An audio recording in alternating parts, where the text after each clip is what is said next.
রানাঘাটের ১১২ ফুটের দেবী দুর্গার পুজো করতে এবার উদ্যোগী হলেন বিজেপি বিধায়ক অসীম বিশ্বাস। হুঁশিয়ারি দিয়ে বলেছেন, যত দূর যাবার তিনি যাবেন, এই পুজো হবেই। রানাঘাটের ১১২ ফুটের দুর্গার অনুমতি দেননি নদিয়ার জেলা শাসক। বুধবার তাকে হাইকোর্ট পুজো নিয়ে সিদ্ধান্ত নিতে বলেছিলেন, কিন্তু বৃহস্পতিবার জেলা শাসক জানিয়ে দিয়েছেন বিদ্যুৎ দপ্তর, দমকল, পুলিশ, বিডিও এবং রানাঘাটের মহকুমা শাসক আবেদন বাতিল করেছেন।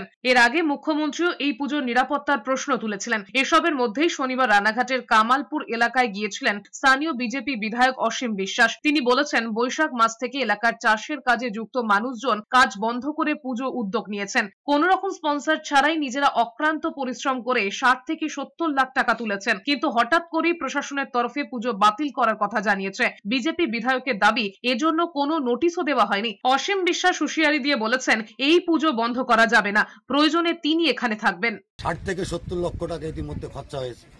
হঠাৎ করে কি ঘটনা ঘটলো প্রশাসনের পক্ষ থেকে? আরে আরজি করের কি হয়েছে, তার সঙ্গে কামালপুরের এই পুজোর কি সম্পর্ক আছে?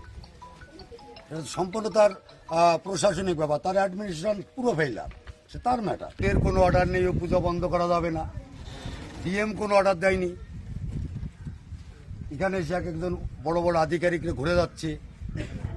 না, পুজো বন্ধ রাখা যাবে না, কাজ চলবে।